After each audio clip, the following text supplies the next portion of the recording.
Aleluias, graça completa para todo mundo que está nos acompanhando nesta manhã. E hoje a gente vai começar a falar de uma parte muito importante nesse fundamento, que é uma parte que poucas pessoas elas têm noção da importância que é essa parte. Por quê? Porque muitas pessoas pensam que por estar dentro da igreja, ou por estar fazendo tal coisa, eles pensam que estão agradando a Deus. Basicamente, mais ou menos como a igreja de Roma, lá em Romanos 10, verso 2, quando Paulo fala assim, vocês têm até zelo de Deus, mas vocês não têm entendimento. Então, grande parte das pessoas nas igrejas tem muito zelo a Deus, mas é aquela coisa, falta o entendimento de como poder obedecer a esse Deus. Então, eu peço que você preste muita atenção no conteúdo de hoje, porque o que acontece? Toda obra que eu faço em Cristo precisa manifestar o amor, mas não é o amor segundo a carne, não é o amor sentimento humano, é o amor que é a presença de Deus, porque 1 João 4,8, se eu não me engano, ele vai falar o quê? Que Deus é o amor. Então, se eu estiver fazendo a obra sem Deus, essa obra ela já não vai ser frutífera. Por que eu estou falando isso? Porque lá em 1 Coríntios, capítulo 3, a partir do verso 12, vai falando sobre os tipos de obras que podem ser apresentadas. E aí, às vezes, o que está acontecendo? Eu estou fazendo uma obra na igreja, mas eu estou fazendo uma obra de palha. Eu estou fazendo uma obra de madeira. Eu estou fazendo uma obra que não tem nada a ver com Cristo. E aí, o que vai acontecer com esta obra? Ela vai desaparecer com o tempo. Então, é muito importante eu ter conhecimento de como deve funcionar a obra hoje, principalmente. Eu virei para o microfone para esse lado. Para a gente saber como funciona a obra neste novo e neste vivo caminho. Porque senão eu vou estar fazendo diversas obras na igreja, buscando resultados e não vou achar nada. Por quê? Porque no dia que o fogo bater, porque o fogo ele é a presença de Deus. Quando a presença de Deus bater nesta obra, esta obra vai ser desfeita.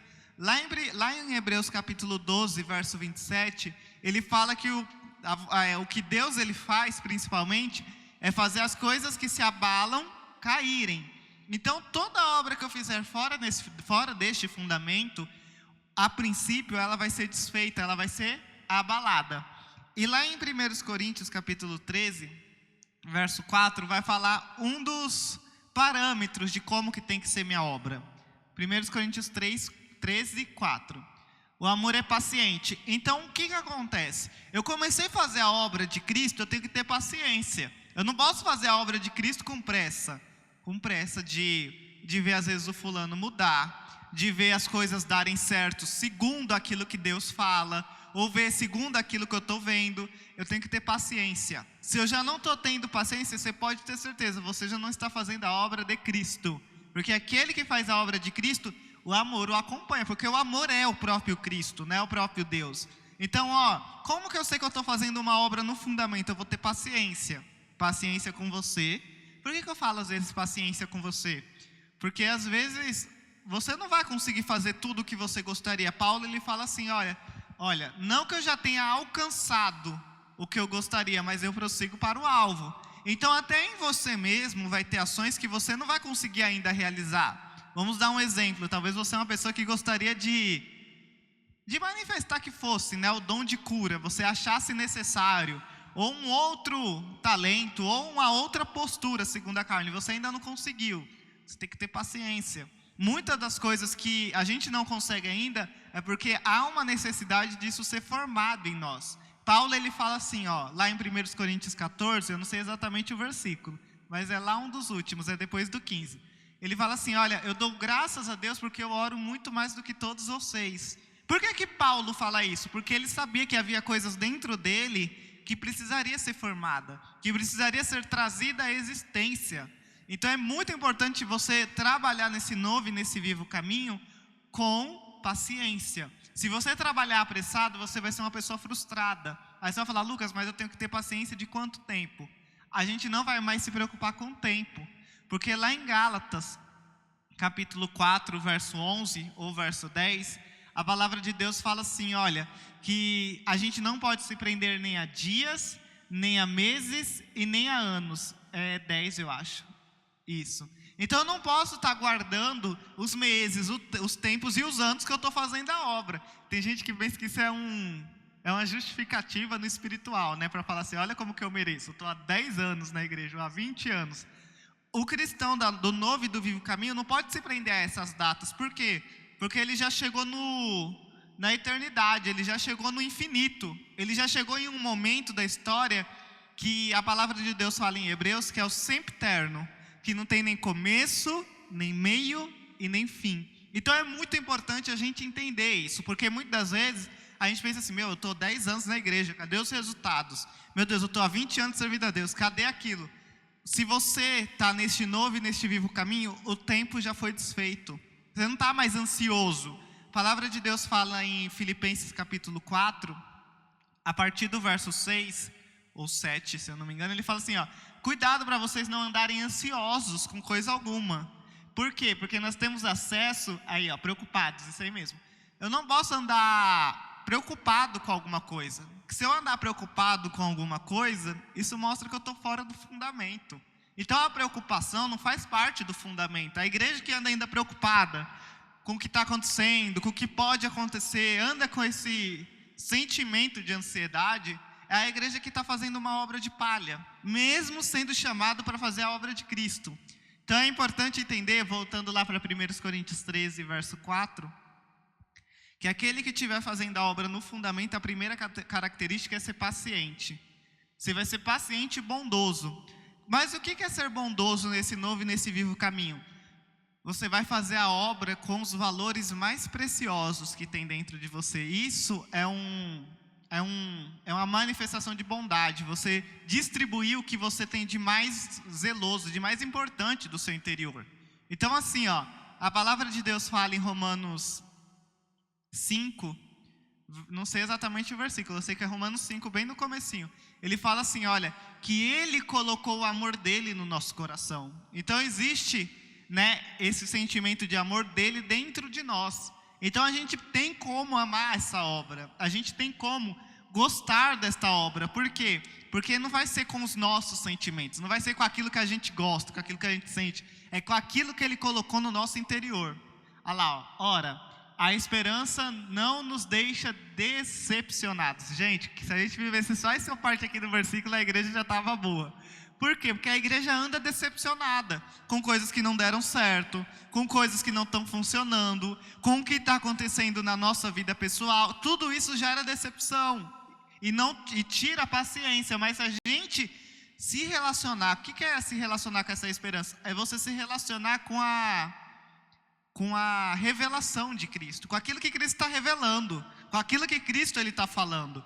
A partir do momento que você se relaciona com isso, você não vai andar decepcionado, porque você vai andar sabendo em quem você tem crido. O apóstolo Paulo fala muito sobre isso, olha, eu sei em quem eu tenho crido. Então aquele que andar se relacionando com Cristo, vai sempre saber aquilo que está por vir, vai sempre andar até no mundo do porvir. Então é muito importante você entender isso, que esse relacionamento com Deus não vai te deixar decepcionado. Pode falar, bispo. Não quer falar não. Então é muito importante a gente entender isso, porque muitas das vezes a igreja anda decepcionada e por causa da decepção sai do fundamento. E aí continua, porque o amor de Deus é derramado em nosso coração, pelo Espírito Santo que nos foi dado. Então eu não posso fazer a obra com o meu amor segundo a carne. Sou muito feliz hoje no culto. Aí vamos dar um exemplo, alguém pisa no meu pé, ou as coisas começam a fugir do meu controle.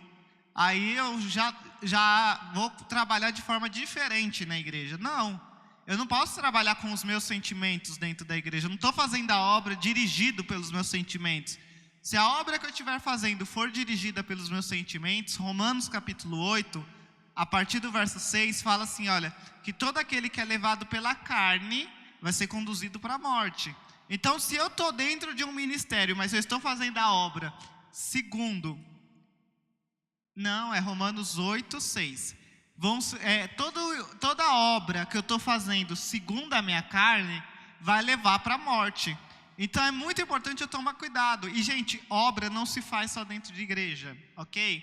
Familiares. Como que nós temos tratado os nossos familiares? E eu estou dizendo num sentido assim, quando a família faz o que a gente gosta, é uma bênção. A gente ama. E quando eles não fazem? qual é o que é que manifesta no nosso interior? Aí nessa hora que a gente vê qual é o espírito que está trabalhando. Vou dar um exemplo. Tem uma passagem que Paulo fala assim: olha, vocês não receberam o espírito do mundo, mas vocês receberam o espírito que provém de Deus. E aí o que acontece? Numa situação dessa, quando uma obra da carne, ela grita no nosso interior, porque as pessoas não correspondem àquilo que a gente gostaria, isso mostra em qual fundamento a gente estava. E aí a gente fala: Senhor, por que não funciona? Senhor, por que não funcionou? Porque talvez eu e você passamos uma vida inteira fazendo uma obra, achando que era de Cristo, mas eram os nossos sentimentos nos dirigindo. Então, igreja religiosa sempre existiu. O apóstolo Paulo, quando vai visitar uma igreja lá em Atos 16, ou é Atos 17, mas eu acho que é um desses dois, eu acho que deve ser 17. Quando ele vai passear por uma igreja, ele está andando, né, e passa por uma igreja, ele vê a igreja dos atenienses, se eu não me engano. E ele fala que aquele povo era extremamente religioso. Então, em outras palavras, existem pessoas dentro da igreja que conhecem versículos, mas mesmo assim não têm intimidade nenhuma com Deus. Que pega tudo que Deus fala de forma religiosa e faz os sentimentos direcionarem o que Deus está falando. Então, assim, não é porque você conhece versículos ou porque você passou uma vida estudando eles, ou pregando, ou cantando, ou orando, que você é uma pessoa que está no fundamento. Estar no fundamento é o quê? É eu não buscar os meus interesses, a gente vai chegar nessa parte. É eu não deixar as minhas emoções me conduzirem. E aí o que acontece? Além de eu ser bondoso, lá em 1 Coríntios 13, 4, vai explicando que não é só você ser paciente e bondoso. Tem outras características lá que acompanham. 1 Coríntios 13, verso 4. Então, estar nesse fundamento é muita coisa. Ó. O amor não arde em ciúmes. E o que é arder em ciúmes? O corpo de Cristo, gente, ele é diverso. Ele é muito grande, grande demais. E eu fico pensando assim, ó. Não sabemos se isso de fato aconteceu ou não, tá? Isso aqui é uma fic, né? Uma fanfic do Lucas. Desenho o seguinte. Pedro era apóstolo e Paulo também. Aí do nada Paulo escreve muitas cartas. Pedro não escreve quase nenhuma. Você imagina como que Pedro poderia ter surtado falando assim: por que Deus revela para ele? Ele não revela para mim. É claro que Deus tem os seus motivos. Mas eu estou dizendo no sentido que assim, ó.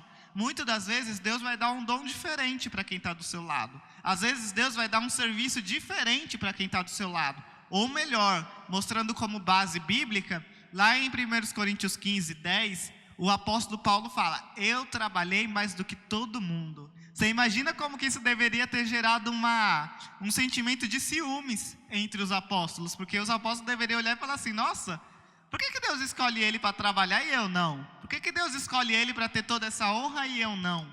Então, aquele que estiver no amor não pode ficar ardendo em ciúmes. Então, muitas das vezes, eu não posso reclamar da forma como Deus abençoa a outra pessoa, da forma como que Deus usa a outra pessoa. Então, aquelas pessoas que fazem a obra com ciúmes, com contendas, não estão no fundamento. Estão fazendo uma obra, mas é uma obra de palha. É uma obra que está visando ainda interesses, né, segundo a carne. Não se envaidece e não é orgulhoso. Então a obra, gente, ela não pode girar em torno dos nossos status. É o que esses dois versículos querem falar. Esses dois versículos não. Esses dois exemplos querem falar. Sempre que a gente faz a obra por status, ou principalmente falando assim, ó, para a gente crescer segundo a carne, isso já está fora do fundamento. E aí no 5 agora. Não se conduz de forma inconveniente, não busca os seus interesses, não se irrita e não se ressente do mal. O que acontece? Da onde pode partir uma irritação? A partir do momento que as coisas passam a não dar certo. Só que se eu colocar na minha mente que toda obra que eu estiver fazendo no Senhor, ela não é em vão, não vai ter motivos para eu ficar irritado. E eu sabendo que a obra é dele, não tem que sair o meu modelo, para eu me irritar quando as coisas não darem certo. Então a maioria da igreja questiona Deus, fica irritada, fica brava, fica decepcionado, não é porque o que Deus falou não está funcionando, mas é porque o que a pessoa planejou não está funcionando. E eu preciso entender, gente, uma coisa. Lá em 1 Coríntios 2,13, vai falar o quê? que o homem espiritual precisa discernir as coisas espiritualmente. Não pode comparar coisas carnais com espirituais. Se eu estiver conferindo coisas espirituais com coisas carnais, não vai funcionar. E a palavra de Deus, do novo e do vivo caminho, são palavras espirituais. Muitas das coisas que Deus ele fala no espiritual tem uma outra interpretação na carne. E aí o que acontece? Deus fala algo no espiritual, e aí a gente interpreta segundo a carne. E é lógico que Deus ele não vai mudar o plano dele. A palavra dele fala que ele é um ser imutável. Não vai funcionar segundo a carne. E aí o que acontece? A gente vai ficar irritado. A gente vai ficar com raiva. Então como que eu posso interpretar coisas espirituais com espirituais? Em Hebreus capítulo 5, é os últimos versículos, bispa. Procura para mim, Hebreus 5. Deve ser o último, se eu não me engano. Ele fala assim, olha, que aquele que se alimenta de alimento sólido, ele está preparado para discernir tanto bem quanto mal. Isso aí, ó. Mas o alimento sólido é para os adultos, para aqueles que, pela prática, têm as suas faculdades exercitadas para discernir não somente o bem, mas também o mal. Mas como que eu posso ser um adulto? Eu preciso ter o alimento sólido. E o alimento sólido é o novo e o vivo caminho. Por quê? Porque essa palavra ela nos fortalece. Porque essa palavra ela vai ser eterna. O apóstolo Paulo fala em 2 Coríntios, capítulo 3, verso 11, que nós estamos num ministério excelente. Nós estamos num ministério que permanecerá para sempre, que ele é permanente. Então é muito importante a gente entender isso, que se eu não me alimento do novo e do vivo caminho, eu não vou ter força para permanecer eternamente. E é da vontade de Deus que a gente não caia. É da vontade de Deus que a gente permaneça prosseguindo, edificando. Lá em Efésios capítulo 4, verso 12, a palavra de Deus fala exatamente isso, que nós recebemos a capacidade de edificar o corpo de Cristo. Então é muito importante a gente entender isso, que hoje, se eu estiver nele, mas o que é estar nele, gente? É sentar sobre todos esses sentimentos que eu estou citando aqui. Enquanto eu sirvo a Deus, falando, ó Deus, não funciona, ó Deus, não dá certo, ó Deus, nunca funcionou. Isso não é eu estar fazendo uma obra em Cristo. Então isso só mostra aonde que estava o meu valor. Por exemplo, lá em 1 Coríntios 3, vamos ler os primeiros versículos de 1 Coríntios 3. Olha o que estava acontecendo ali com aquela igreja, hein? 1 Coríntios 3, verso 1. Verso 1. Olha o que estava acontecendo com essa igreja. Eu, porém, irmãos, não pude falar a vocês como a pessoas espirituais, e sim como a pessoas carnais, como a crianças em Cristo. Por que será que Paulo não estava falando com alimento sólido? Vamos dar um exemplo, 2. Eu lhes dei leite para beber, não pude alimentá-los com comida sólida, porque vocês ainda não podiam suportar, nem agora podem, porque vocês ainda são carnais. 3.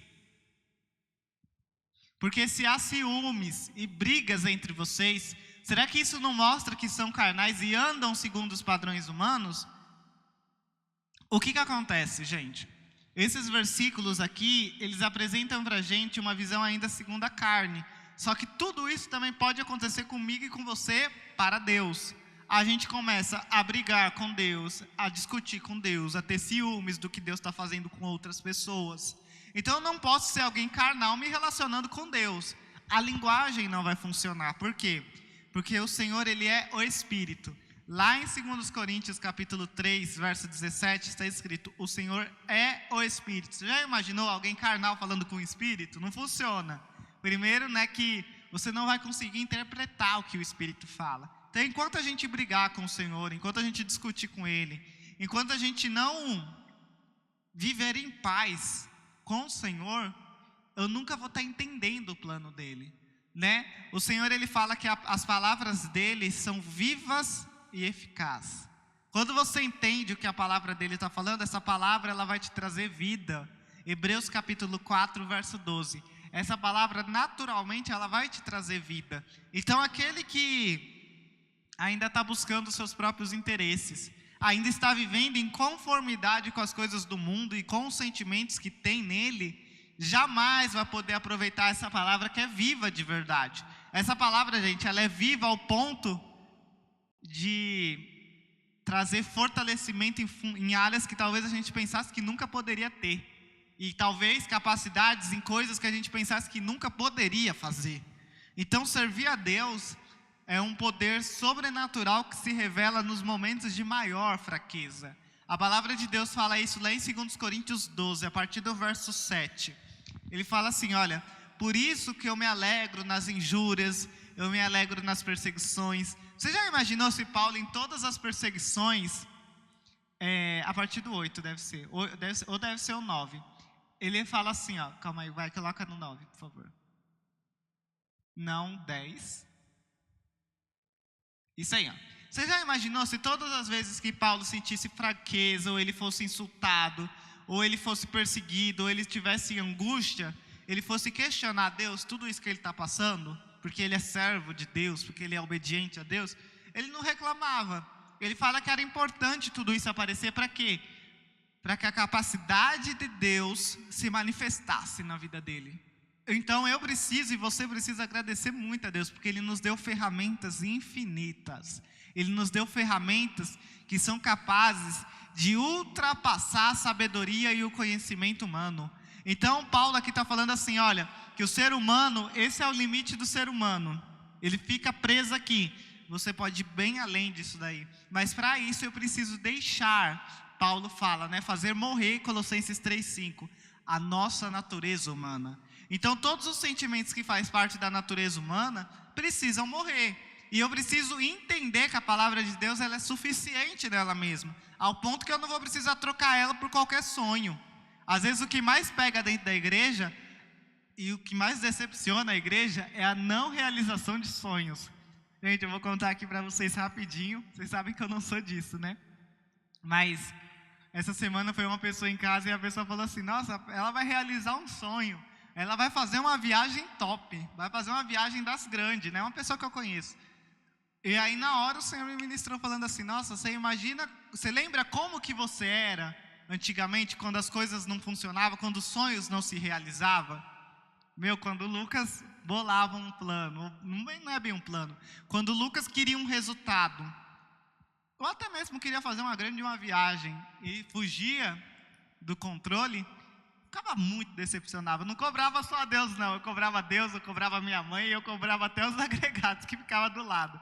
E às vezes é assim que está funcionando, sabe? Sonhos não têm dado certos, e isso eu estou falando em todas as áreas, ministerialmente, em serviço, em casa. E aí a gente esquece o quê? Que isso tudo faz parte da natureza terrena. Aquele que está em Cristo não vai ficar decepcionado. É uma promessa dele, ele fala assim, olha, aquele que crê em mim não será decepcionado. Então se há decepção dentro de mim fazendo a obra, não só fazendo a obra, mas em tudo que eu estou fazendo para o Senhor, isso mostra que eu já estou servindo a outro espírito. Então é muito importante eu tomar cuidado com isso, porque ele fala, olha, a gente tem que fazer morrer a natureza terrena. E às vezes a natureza terrena, gente, é aquela natureza que quer vender a palavra de Deus. Lá em 2 Coríntios 4, vamos ler a partir do verso 2. 2 Coríntios 4, 2. Coloca no verso 1 para a gente ver o contexto, que está falando aí pelo contrário o quê, né? Por isso, tendo este ministério, segundo a misericórdia que nos foi dada, não desanimamos. Então eu não posso me desanimar, porque os meus interesses não estão sendo feitos. Eu preciso prosseguir para o alvo. 2. Pelo contrário, rejeitamos as coisas ocultas que trazem vergonha. Gente, presta bastante atenção. O que traz vergonha não é as coisas que todo mundo já está sabendo. A gente pensa, segundo a carne, a gente fala assim, meu Deus, olha como que a pessoa foi exposta. Olha o que a pessoa fez, que vergonha. Aí a gente chama isso de vergonha. Só que existe uma vergonha nas coisas ocultas, que ninguém sabe. Então tem pensamentos aqui dentro que ninguém sabe, mas que isso traz vergonha. E eu preciso eliminar esses pensamentos. A vergonha, ela não é só naquilo que é visto, mas é nas coisas que são ocultas também. Então tem coisas dentro de você que ninguém sabe. O pastor, o profeta, o evangelista, ninguém sabe. mas você sabe. E isso traz vergonha, mas é uma vergonha oculta, que só quem é espiritual, ou o mundo espiritual, visualiza isso. Então a gente tem a questão de falar assim, olha que vergonha que o outro passou, tá, essa vergonha é a vergonha exposta, mas existe também a vergonha oculta. Então eu tenho que rejeitar, aqui fala, eu tenho que rejeitar essas vergonhas que são ocultas. Não é eu me relacionar com elas eternamente, não foi para isso que Deus fez. E aí ele fala, não agindo com astúcia, nem adulterando a palavra de Deus. E assim, pela manifestação da verdade, nos recomendamos a consciência de todos na presença de Deus. Então aqui existia uma igreja que era chamada a igreja que era uma só com o Senhor.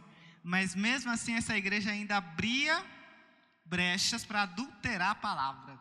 Então eu tenho que tomar muito cuidado com isso. E como que a gente adultera a palavra? Quando a gente passa a usar ela para os nossos fins, para os nossos interesses, para aquilo que a gente gosta. Então às vezes a gente acredita que dispenseiro dos mistérios de Deus. Coloca para mim, por favor, 1 Coríntios 4:1. A gente pensa que está a serviço de Deus, né, como ministros de Cristo, só que na realidade a gente está ministro do nosso próprio coração, né, da nossa própria barriga, do nosso próprio estômago. Então é muito importante a gente tomar cuidado com isso. O apóstolo Paulo, ele fala também, em Filipenses 3:19, que existe uma igreja que serve ao Deus do estômago, né, ao Deus das realizações segundo a carne. Então, sinta-se privilegiado, porque se Deus está te dando esse privilégio hoje de você não olhar mais ninguém segundo a carne, o que é não olhar mais ninguém segundo a carne? Eu não vou ter mais, a minha família é essa, esse aqui não é minha família, esse aqui é de Cristo, aquele dali não é, esse é importante, aquele dali não é, não. Hoje, nesse novo e nesse vivo caminho, Colossenses 3:11, Cristo, ele é tudo e ele está em todos. Então, hoje tudo se tornou uma coisa só. Lá em Efésios capítulo 2, verso 14, vai citar o seguinte, que nesta nova ordem, a parede de divisão que existia entre ambos os povos, é 2:14. Ele derrubou essa parede de separação, ele tirou a inimizade. Então vamos dar um exemplo, a gente geralmente se comunica com quem? Com quem fecha com a gente, né? Igual o pessoal aí fala, né? Fechou comigo. Mas não é assim. Esse muro de inimizade, segundo a palavra de Deus, né, segundo o mundo espiritual, ele foi desfeito. Então eu preciso hoje não mais enxergar as pessoas segundo a carne. Aquele é família, aquele não é, aquele não é. Não, hoje esse muro ele foi desfeito. E hoje eu vou poder fazer aquilo que está lá em Efésios 1:23. Encher todas as coisas com a presença de Deus. Então hoje eu tenho a capacidade de edificar todo o corpo de Cristo, não somente os meus interesses. E aí talvez você fale assim, nossa Lucas, mas eu já escuto você falar isso há 3 anos. E até hoje eu não estou vendo a minha vida do jeito que eu gostaria. Ou eu não estou vendo as coisas funcionando da forma que deveriam funcionar. Paulo fala aqui para ele também. Ele fala que no início, não somente no início, aí eu falo assim, olha, eu ainda não cheguei aonde eu gostaria, mas eu prossigo para o alvo. Então, muitas das vezes você vai falar assim, eu oro, eu faço, né, segundo o modelo que Cristo dá, mas nem sempre eu estou vendo esse resultado na minha vida. Já que eu estou enchendo todas as coisas, cadê esse resultado? A palavra de Deus fala em 1 Coríntios 12, a partir do verso 6, sobre dons. E quando você está enchendo um local, você está enchendo com dons. O que significa a palavra dons? Dons significa presentes, né? Benefícios que uma pessoa pode receber. Quando você está enchendo uma pessoa, você está enchendo ela com dons. Não é? Pode não ser o dom de curar, pode não ser aquele dom, mas é um dom porque você está dando um benefício para aquela pessoa. Só que quem reparte, ele fala em um desses versículos aí, a bispa vai procurar para mim. Ele fala assim, que ele vai distribuir de acordo com aquilo que ele quer. Então, o que acontece? Quando você faz uma oração no Espírito, o Espírito ele olha e fala assim, é um exemplo, tá? A China precisa de 40%. A Inglaterra precisa de mais 40%. O Brasil precisa de só mais 20%. Suponhamos que fosse só 100%. Ele vai dividindo para qualquer um individualmente conforme ele quer. Então ele vai falando assim, ó, aqui precisa assim, ali precisa assado. Vamos dar um exemplo. O apóstolo Paulo foi um dos que mais orou em outras línguas. A vida dele tinha que ter sido muito diferente, né? Alguém que ora tanto vai sofrer tantas perseguições como aquela. Mas o Espírito dividiu cada parte de acordo com aquilo que havia necessidade. Então você não está orando errado, ou em outras palavras, né? Eu comecei a orar por todo o corpo de Cristo, parece que só fracassou a história. Não, a questão é, agora você está distribuindo de fato para quem tem mais necessidade. Até porque a palavra de Deus fala assim, né? Lá em Atos 20, a partir do 30, se eu não me engano, ele fala assim, ó, o melhor é dar do que receber. Então é bem-aventurado, né? Vai andar de uma forma muito mais feliz aquele que sabe que tem para dar. Então assim, abra os olhos. A palavra de Deus fala lá em Efésios capítulo 1, 18, que eu preciso ter os meus olhos iluminados. O que significa ter os olhos iluminados? É eu enxergar a grandeza que há no meu ministério. Aqui fala, ó, para que vocês entendam a vocação do chamado que vocês receberam, né? Então, quando eu ilumino os meus olhos, eu entendo a importância que eu tenho nesse reino. Que não é uma importância física somente, não é uma importância humana somente sobre mim, mas é uma importância que engloba coisas que a minha mente humana é incapaz de entender. Por isso que ele fala em 1 Coríntios 2,16, que ele te deu a mente de Cristo. Então, através da mente de Cristo, você vai poder ter acesso às insondáveis riquezas. Você vai passar a enxergar coisas que você nunca poderia enxergar segundo a carne. E são coisas que não são capazes de interpretar segundo a mente humana. Isso é uma das coisas muito boas do Espírito. Lá em 2 Coríntios 12, nos primeiros versículos, Paulo fala que ouviu palavras inefáveis. Você passar a ter experiências com Deus de verdade, você vai viver experiências que nunca jamais você vai poder explicar para quem está do seu lado. Não é porque você não quer, não é porque você está escondendo ouro, não é isso. Mas é porque não existe ainda palavras que podem expressar isso. E são benefícios que o apóstolo Paulo ele fala em 2 Coríntios, capítulo 9, lá no último versículo, na versão NTLH, coloca para mim, 2 Coríntios 9, o último versículo. Coloca na versão NTLH, por favor.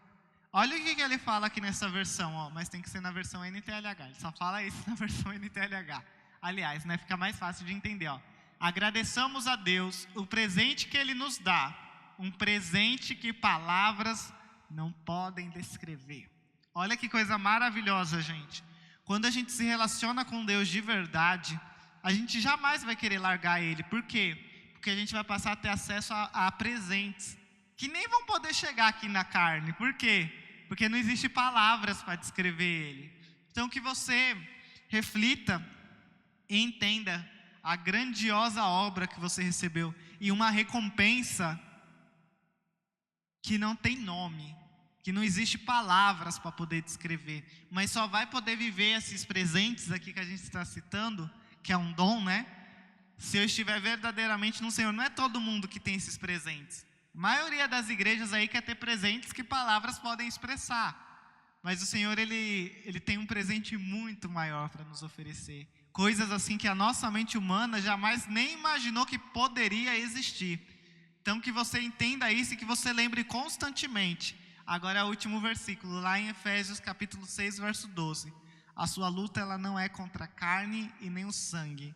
Qualquer sentimento que você venha sentir, qualquer intriga que venha a ter com familiares ou na igreja, ou seja lá onde for, não é contra seres humanos que você está lutando, é contra principados e potestades. Mas para eu poder vencer um principado e uma potestade, eu tenho que ter uma coisa chamada unção. E a unção ela só é adquirida, ou manifestada, na verdade, a palavra certa é manifestada, quando eu estou verdadeiramente sendo um só com o Senhor. Aí eu vou poder quebrar o jugo, aí eu vou poder desfazer fortalezas, e aí principalmente o mundo espiritual vai poder me respeitar. E aí o mundo espiritual, além de me respeitar, ele vai me conhecer. Ele vai poder um dia falar assim, olha, eu conheço Paulo, eu conheço Jesus, e aí ele vai falar o seu nome também. Por quê? Porque você é alguém que está sendo obediente naquilo que o Senhor está falando. Então a obediência a Deus, gente, vai trazer às vezes choro, vai trazer às vezes, não é raiva o nome, mas às vezes vai trazer todos esses sentimentos porque você vai pensar que não está funcionando. Só que o apóstolo Paulo deixa esse versículo para a gente no final, 1 Coríntios 15, 58.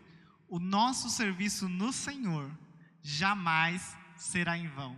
Então que seja importante a gente entender isso, que mesmo que tudo segundo a carne não esteja funcionando como a gente gostaria. O apóstolo Paulo fala em Filipenses capítulo... será que é Filipenses capítulo 1? Ou deve ser Filipenses capítulo 1 mesmo. Ele fala no começo do capítulo assim, do Filipenses 1. Ele fala assim, o que para alguns é prova evidente de perdição, para nós é prova evidente de salvação. Deve ser Filipenses 1 no começo, Filipenses 2 no começo. Então, para alguns, existe uma prova aí evidente de que a gente está perdendo tempo. E às vezes isso está na nossa própria cabeça. Meu Deus, estou perdendo tempo tratando de fulano, eu estou perdendo tempo fazendo aquilo, estou perdendo tempo. A igreja, o que ela mais pensa é que ela está perdendo tempo. Mas lembre-se disso, o que para a carne é perder tempo, para aqueles que estão em Cristo, o tempo não é perdido, porque nós estamos fazendo uma obra que é no Senhor. Deve ser a partir do verso... eu não sei exatamente onde está escrito, eu sei que é Filipenses 1 ou 2, no comecinho. Então que a gente faça, gente, essa obra com alegria. A alegria, como foi até pregada aí pela profeta Cida aqui na igreja, a alegria é o fruto do Espírito. Então nunca faça uma obra aqui na igreja sem apresentar esse fruto do Espírito, porque esse fruto do Espírito ele é muito importante. Por quê? Porque é ele que quebra o jugo. Amém? Até a próxima. Lembrando que hoje à noite nós temos culto na Jacuí, às 18 horas, vai ser um culto tremendo lá na Jacuí. Aqui na sede também vocês não imaginam o fundamento que vai pregar, a palavra maravilhosa que vai vir às 19 horas. E também não esqueça de estar ofertando para a igreja através aí do QR Code, deve estar aqui, né? O QR Code e o Pix, né? Que está sendo apresentado aí para vocês. E aí vocês vão poder contribuir sempre mais para a honra e para a glória do Senhor.